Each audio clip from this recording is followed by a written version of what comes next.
physics and other things. Physics is a true story. This physics in China and physics in the United States, there's no difference. It's the same physics, the same chemistry. Only maybe language differs, but the same elements, the same things are used in the same stories. So if someone claims that their mythical story is a true story, I think you just took a fictional story too serious. And yeah, so there's no way you're fictional. There's no way Yahweh is a real person. That's a made-up fictional story that used to guide Israelites in some many years ago. It can't be true. The story that tells the origin of Earth is a physics story. It's physics. So there's no way physics is a false story. It's a true story. It talks about atoms. It talks about light. It talks about the speed of... And those are true stories. You can never go and say physics is not a true story. It's a true story. But you coming and tell me that Thor is a true god, or Amadioha is a true god, or Zeus is a true god, or Jehovah is a true person and he created the earth in 7 days. That's just a mythical story that was used to guide people who were very ignorant in many years ago. And it can't be a true story. So that's my contribution. Thank you.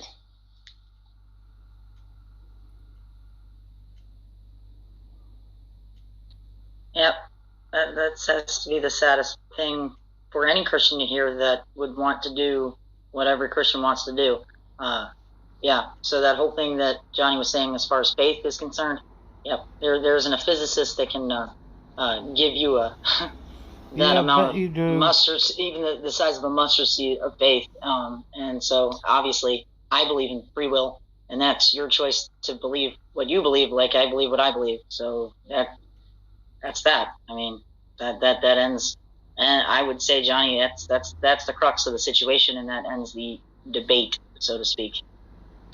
And for individuals who get morality from religion, it beats logic. One is because morality is doing what is right no matter what you're told.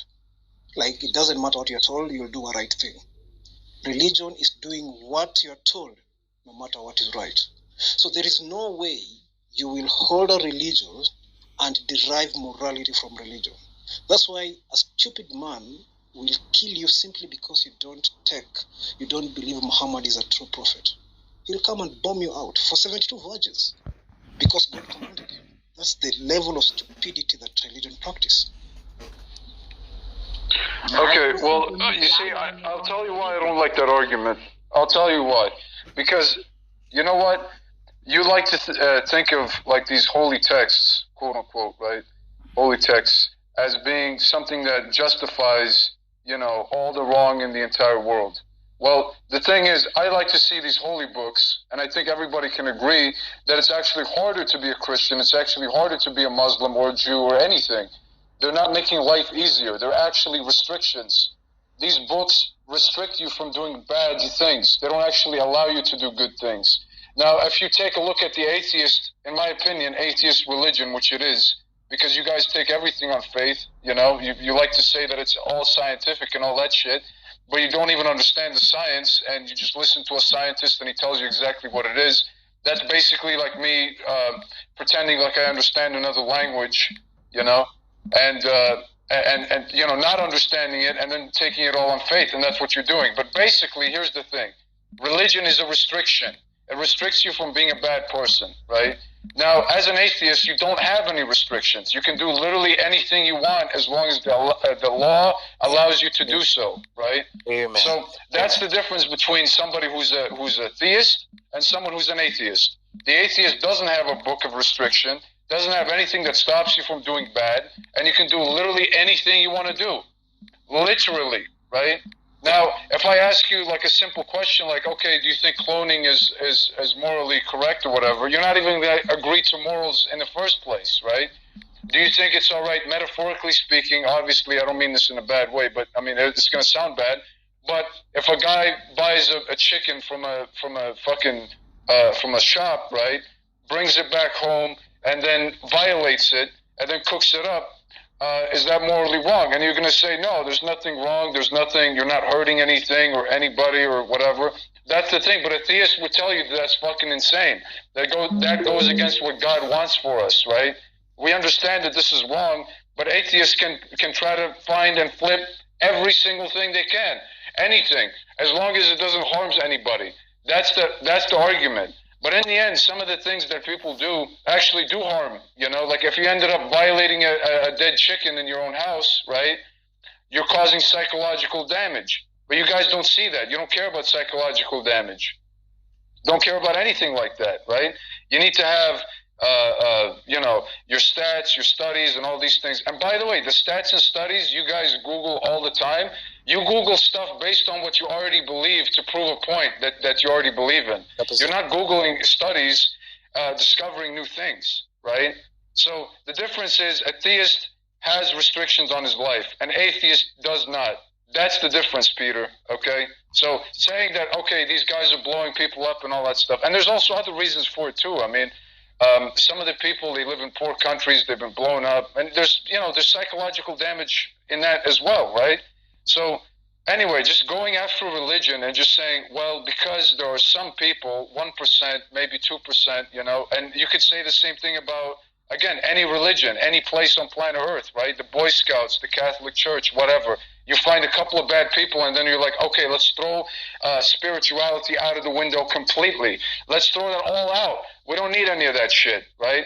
That's your argument. Well, what's it being replaced with? Again, that's the question. What are you replacing theism with, right? Is the replacement a good idea? What are we getting? Look at the world around us. It's all individualistic. Nobody gives a shit about each other, right? Now, at least if we lived under God's law, right, we would care about each other. We would have a reason. Even if I was a bad person, I would have a reason to do good things, right? If I had if I had that inside of me, if I wanted to do bad, I would still think about God and stop myself. And that's how society was 1,000 years ago. We didn't have any cameras. There wasn't cops all around us because people weren't criminals. They weren't criminals because they feared God and loved God. Well, okay, right? so why were they? Okay, Johnny, I'm just going to slightly. Bravo. No, let me just finish one point, Elisef, and then you can, as long as you want, bro. Okay, so final thing, right? If the power completely shut off today, let's say the electricity, we stopped having energy and all that stuff, we stopped having all that, and all the cameras shut off completely, okay? They shut off, and we knew for a fact that the cameras wouldn't turn on for another day. Do you guys think everybody would just stay normal and follow the law, or would we see massive riots with people stealing and looting? What do you guys think would happen? And we all know the fucking answer. There would be looting all over the place because it's happened so many times before.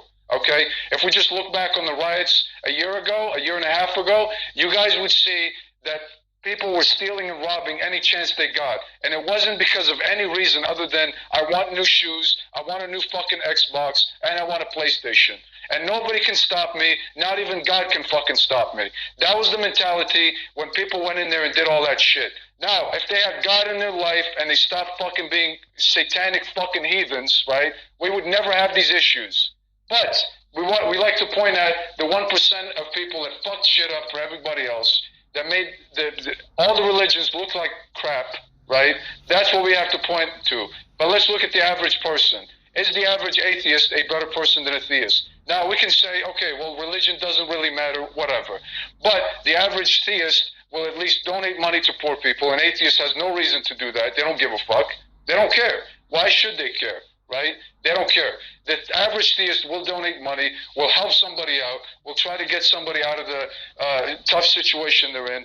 The average atheist doesn't care. They are completely individualistic, and they are completely nihilistic, right? If they are logical enough and they're smart enough, they will become nihilistic and they will stop caring about society as a whole and only care about themselves.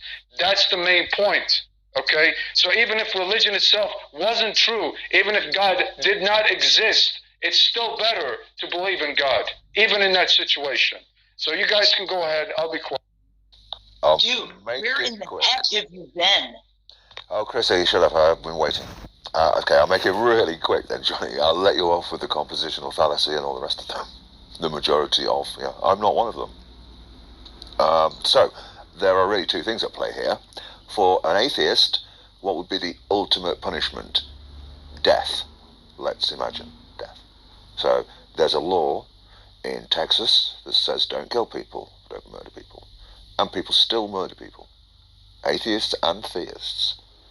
The only difference is that the theist stands with the implicit threat of an eternal torture if they're holding to the hell idea. But it's still not going to stop you. Just because there is a threat of punishment, it doesn't negate you taking an action.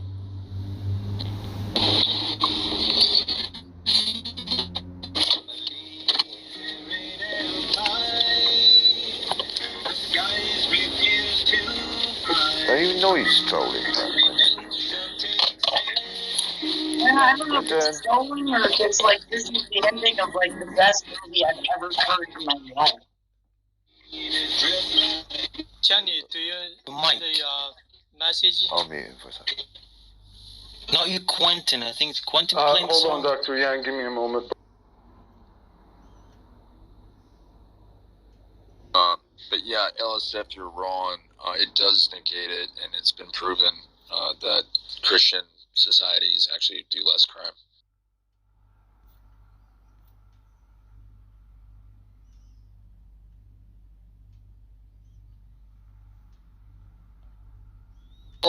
And J. Robin and Tonlock allowed to mod Darth and still come in the rooms, but Matt is not. Yeah, when am I going to reach that status of Darth Minion? Well, I don't know so much about that. Yeah, maybe Vekal. My impression is, and I don't know the Discord history, is that Vekal, J. Robin, and Tonlock are kind of like comical villains, and they just come in to get debate, and then they just leave, and they don't hang out with us. That would be my guess. Like, J. Robin's never hung. You know what I mean? He comes in, someone debates him, and he leaves. Excuse me. So that would be my my if answer. I could reach that status, Well, would I be able to do that as well? I mean, yeah, but I guess. I don't know. Maybe. You'd have to become a minor, I don't know. Darth Minion status of which... Well, then you got people like can... Alvin, say, or John, or, I don't know, Eddie, or Converse, who just come in and, I don't know, I can't really put it into that good words, but I think that's the difference. Those guys are like nemesis. You could be a nemesis if you want, I guess. Yeah, the nemesis, the benefit to being a nemesis is you can come in there, the floor is cleared to pick out the best atheist debater to go at the nemesis for probably hours if need be, depending on how long the person chose. Then the person can leave, go back, mod Darth, be a trigger man for Darth for 2 or 3 weeks. Yeah. Then the nemesis goes back, the floor is cleared again, another one of the best debaters is put up against the nemesis. So yeah, I'm just curious how long it would take for me to reach that status. Just out of ironic. You might have to be more of an asshole than you already are. So. Well, but then that would go against the nature of the claim that you guys are saying about me. The reason why you're doing what you're doing now, right? Because you would be contradicting your own standard by basically saying I need to get worse. Yeah, I think so that I can actually come back in there. Yeah. And the floor is cleared for me to have complete and total one-on-one debates. Well, which, as you admitted, is what I prefer doing. So maybe that's what I need to do. Well, I think you have to be like thuggish and an asshole and like all of that sort of stuff to be included. So I have to be worse. Yeah, I have to be meaner to everyone. Yeah. Being partially nice isn't going to cut it. I have to be completely and totally mean. Why do you want to be everyone? A piece of shit, Matt Adams, more than you are? Well, I mean, if I can have the Darth Minion status that those guys have, in which I come in and want that status? A few days a week, or maybe he wants to be in the rooms. An hour. Well, I don't. Why do you want to be in the room? Because often a lot of the conversations within the rooms are not really interesting anyway. So I could just come in, have a debate with someone for 30, 40 minutes, leave, come back another time, do it again, and then it wouldn't really matter, because ultimately I would probably be getting even more debate time with you guys than I would be just sitting in the room listening and you guys talking about something else. But I'm just kind of a lurker in the audience that sometimes if there's no one any more interesting, then you guys might talk to me. But I would like to get to the point where I am actually an interesting Darth Minion nemesis. Okay. In which I come in and you guys, we got to do this. We got to go after Let me him. train you up. Anyway, I'm going to go on mute now. And okay, listen. Anakin.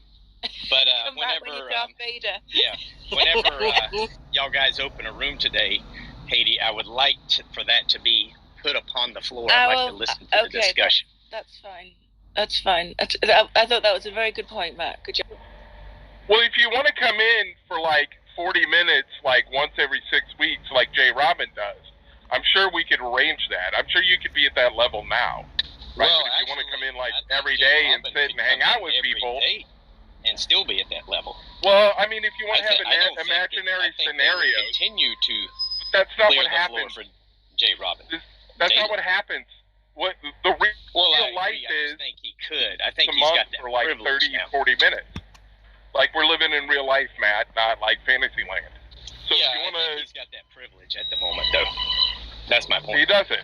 He doesn't. If he was coming in every day, he'd be blocked from rooms. Like, that's guaranteed. So if you want to be like that, come in once. I do. If you want to come in even once a week, I'm sure Arianis would give you an hour once a week to fucking yell at you. Like, if that's what you want and be humiliated, then he'll do that. Like, people will do this for you, Matt, if you want this. But if you want to just hang around and hang out and be chill, then you got to be the kind of person people want to hang out and be chill with. I mean, it's fairly easy. As Haiti correctly pointed out the other day, I like to come in and actually engage in conversations. But even hanging out, being chill, that doesn't happen a lot. It's kind of a rarity. What? Most of the time, it's more about John and more about other Christians that come in. So I'm wanting to reach that status to where the focus immediately comes upon me the moment I enter the room. Yeah, I got it. And then the debate begins. Well, so, okay. So anyway, you want to be that I'm going to go back to work. Like when Jay Robin comes in, everyone's like, "Ooh, Jay Robin's here! Quick, invite him on stage. Someone debate him." Correct. You want that kind of stage. Okay, well, that's look, Jay Robin wasn't built in a day, Matt. You gotta work on your syllogisms and so on. And so I know what you're saying. No, it's interesting. Well, be rare. Like, be hard to get to and hard to talk to, and only come around once a month. Are you saying that Jay Robin gives syllogisms and makes arguments, and is a good debater? I mean, are you saying Darth makes syllogisms and is a good debater? Because that seems like what you just implied. I was making a relative. To get to that point. Yeah, I was making a relative comparison. Yeah. And Haiti, it's actually pronounced silly-gisms. Well, they are when Matt does. Did somebody have Shamos blocked? He just can't get in. So implicitly, you guys recognize that Jay Robin and Darth Dawkins are actually very good debaters. No, they fucking suck. What are you talking about? What's the name of the guy who made the song about Ted Haggard? He has the syllogism in the lyrics, but I want to know the name of the... Nobody knows. It's called Ted Haggard is completely heterosexual. Yeah, thank you. Yeah, that's the one. Thanks. I'll use. Unless he does crystal meth. Roger, I want to ask you about. Roger was giving me this argument that. What's the conclusion of the argument, Roger? That when an atheist is talking to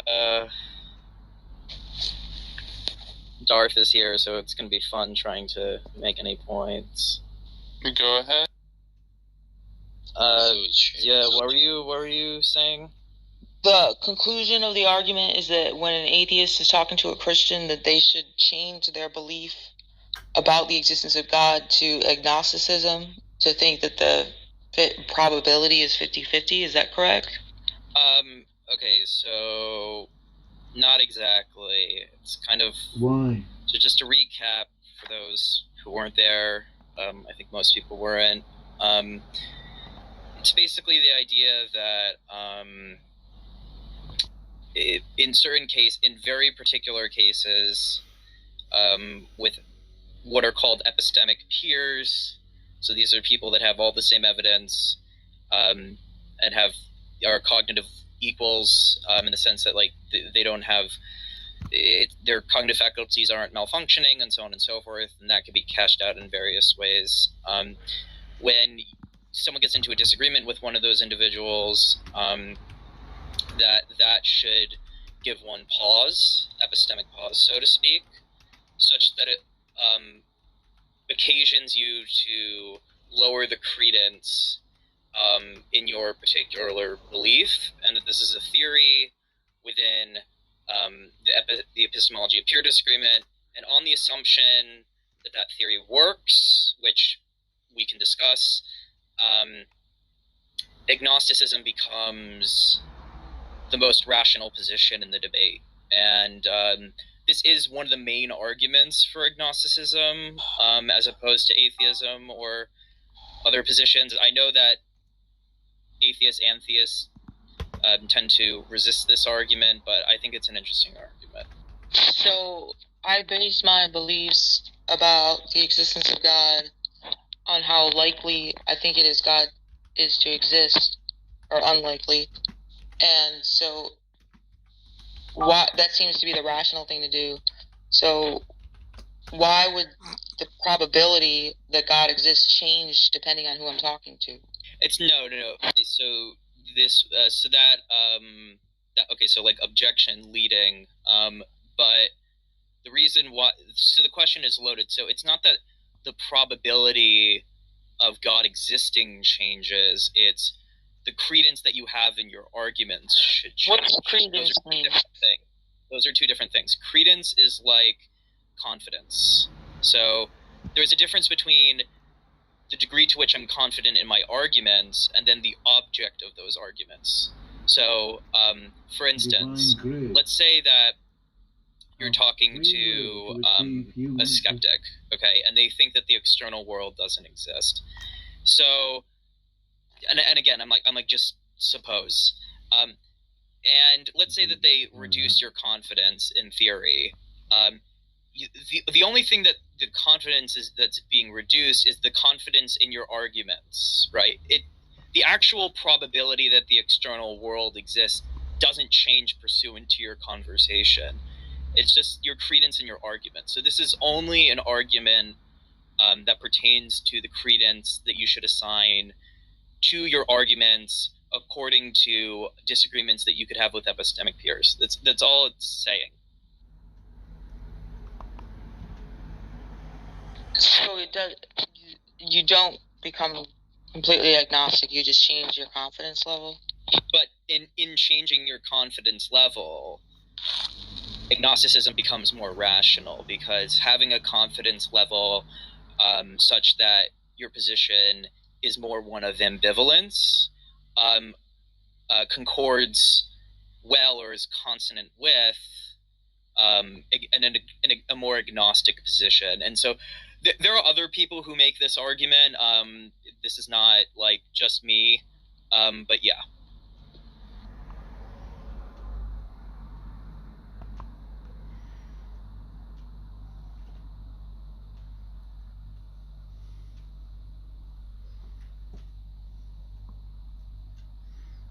I'm gonna be ambivalent towards a proposition that contains a contradiction, guys. There you go. What do you mean, there you go? That's what I was thinking.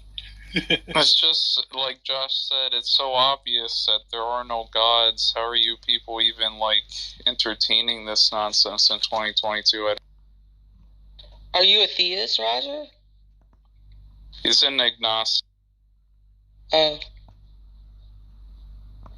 Yeah, like, do you change your belief, confidence about, like, the Christian God with the incoherent properties when you're talking to a Christian? Well, do you understand the argument that he gave, Godless? Not in like logical, valid form. No. Oh my god.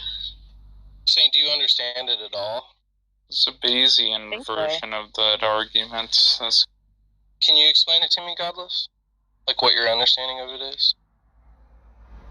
The rational thing to do is to lower your level of confidence when you're talking to a theist if you're an atheist, so that you're more like open-minded about the proposition? Is that it? It's a little bit more involved than that. That's not even an argument. That's just like a mantra or something. That's like the influence of a mantra. That's not an argument. But tell me what you think the argument is, Godless, that he said. Because that's not an argument. That's just saying, you were just saying like a mantra, like, hey, you should lower your degree of confidence so that the dialectic goes better or something like that. That's not, I mean, that's like a, I don't know what it that's would like be. a hypothetical, you know, like you might want. I said I don't know what it would be in a syllogism. I would love to hear. No, but I'm just saying, like, do you understand what I'm saying is what you gave wasn't even an argument. Like, do you understand somewhat what his argument is? I wasn't listening. I was just trying to get you to recap it. And normally you have a way of explaining things. Yeah, I'm just, shorthanded. Just to come in for a second. I did give. I don't understand. I did give one the other day, but Godless said it was too complicated. We never got past the first premise the other day because it was too complicated, apparently. Do you want to give the syllogism again? Right. I mean, I remember the first premise had an ought, and we could. What's kind of an ought with it? Right. Okay. Hang on. If conciliation theory is true, then agnosticism is the most rational position in the theist-atheist debate. Conciliation theory is true. Therefore, agnosticism is the most rational position in the atheist-theist debate. And what's this conciliatory theory or whatever?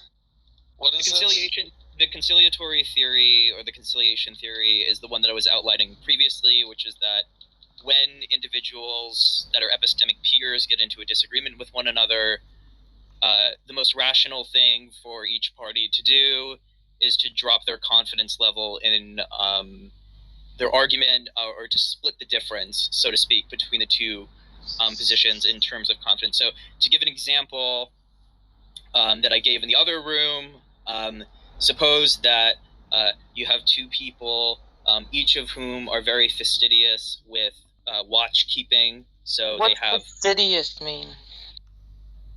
Okay, they're very meticulous with caring for a particular thing. So I'm just gonna say fastidious because it's a good word. I don't know. Okay, whatever. Anyway, I'm gonna speak the way that I want to speak. Okay, so. They're very fastidious with the way that they care for their watch. And one person's watch reads 3:30, and then he says, "What does your watch read?"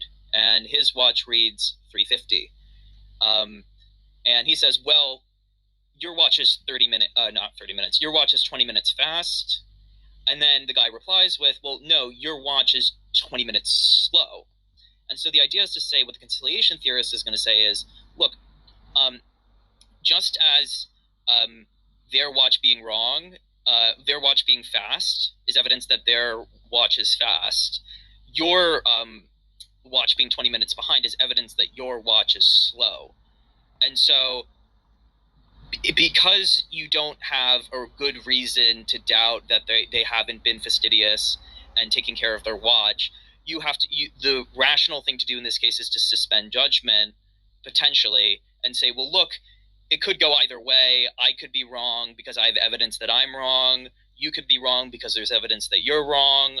Yeah, but the problem with that example, the problem with that example is, I guess the watch is supposed to be, what the watch says is supposed to be analogous to like the reasons you have to believe or not believe in God, and it's not going to be. Like, there's probably a 50-50 probability that the other person's watch is broken rather than yours, or yours is broken rather than theirs, right? There's no reason to think that one watch is more likely over the other, but there are reasons to think that there's theism is more unlikely than atheism. No, I think what he's trying to say, Godless, is just that, like, if you didn't spot yourself the advantage, if you thought that guy was just as good of a custodian and maintainer of a watch as you were, right, and you didn't already start from the assumption that you were like a much better caretaker of said watch.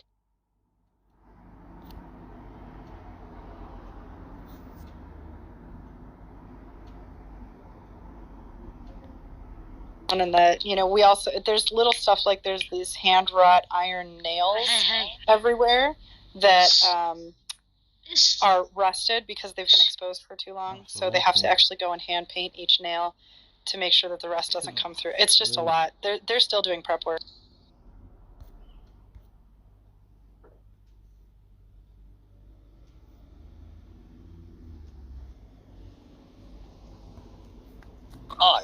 Have you? I think you have family.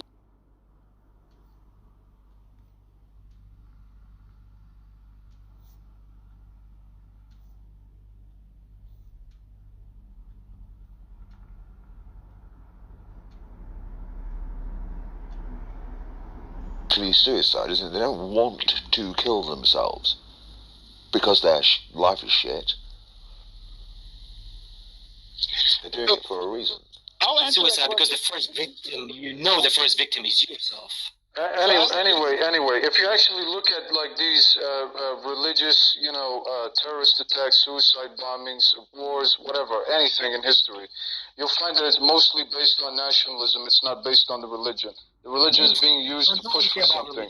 They're using. Hold on. If a population. If a population of a country, if 90% of a country believes in a specific religion, the leaders of that country are going to use that religion to benefit them. And they're going to start, if they want to start war, they're going to do it in the name of God. That's just how it is. That doesn't mean that that's what the religion wants you to do or anything like that. It's very easy to subvert a religion and subvert the population, right? That's what it is. And 99% of all the shit you see is nationalistic. That's why you won't find, for example, hold on. In poor Christian countries, you'll find public executions in places like Africa. In poor Islamic areas, you'll find terrorism and you'll find gangsters and shit like that. That's what you'll find. This is economic and it's nationalism. That's what you're talking about. You're not talking about the religion itself. That's the issue, right? And you'll find the same thing happening again and again when we have starvation happening in places like Turkey that have been sanctioned. You will see terrorism in that country. You'll see a lot of thieves and you'll see crime. That's it. You can't point to that and say that that's the religion. Okay? It's economics and it's also nationalism at the same time. That's what it is. And the religion is being used to control. So, Johnny, I'm from Iraq. There are Pew Research. Over 89% of people of Iraq supported Sharia law, but when ISIS implemented it, nobody liked it. It's not even working in practice. I'm sorry, bro, but I know a little bit about Iraq. Can you let me finish? Iraq has 3 forms of Sharia law. They have 3 forms. One second. They have 3 forms of Sharia law. They have three different populations within Iraq, and every single population has their own form of Sharia law, right? You have the Kurds that have their own Sharia law, you have the Arabs that have their own Sharia law, and you have the Turkmen who have their own fucking Sharia law. So there's no uniform Sharia law within the country, so I don't even know what you're talking about. You don't want to have a conversation. Do you want to have a conversation? No, you're completely full of shit. There are literally 3 forms of Sharia law within Iraq. It's not just one uniform Sharia law. So you are completely unaware and you fucking don't know what you're talking about. You're misinformed. I'm sorry. Do not tell people what they know and don't. I was a Muslim for 26 years. I speak Arabic. I know the religion. Don't you fucking tell me that I don't know anything about it. Don't talk to me about Sharia law. Don't talk to me about it because you don't know what you're talking about with Sharia law. I'm sorry, bro. I studied Sharia in the original text. Somebody from America tells me that I don't know about a religion that I practiced for 26 years. Are you out of your fucking mind? You clearly don't know anything about Iraq and Sharia law. You don't know anything because they have 3 Sharia laws within that country. If you knew that, you would have brought it up, but you don't. You want to pretend like it's a uniform thing that every single country follows in the same way. That's it. Sharia law is just Islamic law as the country deems it to be fitting the country. That's it. Money. Nobody is gonna like it. Even Muslims are not gonna like it in practice. It's like, do you remember when communism, even still today, communism is like a cool thing in America. A lot of young kids call themselves communists. They know in practice it's not going to work. Islam is the same thing. Let me give you one example of Sharia law. Cutting hands off of thieves. Even Muslims are not going to like it. It doesn't. Well, here's the thing. You can actually look up the stats of Saudi Arabia and see that the hand cutting is actually lowering criminality within the country. They have one of the lowest crime rates because they chop the hands off of thieves. These guys are literally not even locking the doors to their houses. They have their keys in the fucking car when they leave the car. They don't have to do any of that because they understand that if the thief the guy comes in and steals their fucking car, they're going to lose their hand. The risk isn't worth it. So people are a lot safer there. They can leave their bikes outside without fearing that they're going to be stolen. They don't have to worry about any of that stuff. Now, I understand cutting off hands sounds brutal. Would you rather have your hand cut, or would you rather go to jail for 5-10 years, right? Depending on what country you live in, right? Laws are different. Laws of the land. We have to follow the laws of the land. If you don't want to be in Saudi Arabia, you don't have to be there. You can go to another country, and that's completely fine. Right? But you're pretending, here's the thing, this is the problem. You're pretending like this Sharia law, quote unquote, is a uniform thing that everybody wants to implement in every single country in society. Sharia law itself is different from country to country. So if you don't like the Sharia law, hold on, let me finish. You don't like the Sharia law in Iraq, you can go travel to another fucking Islamic country if you want to. You don't have to stay with that Sharia law that's implemented in Iraq. It's like I was born there. Johnny, no, Tracy, hold on. Tracy, Johnny, when somebody asks you about a question about atheism, you're misinformed and you don't know what the fuck you're talking about, bro. I'm sorry. Let me speak. When somebody asks you a question about atheism and theism, you're not going to give them a country's example to prove your point. Saudi Arabia does not mean Islam. Here I'm talking to you about the scripture. Cutting off hands of thieves is in the scripture. Killing apostates is in the scripture. Killing gays is in the scripture. Killing Christians in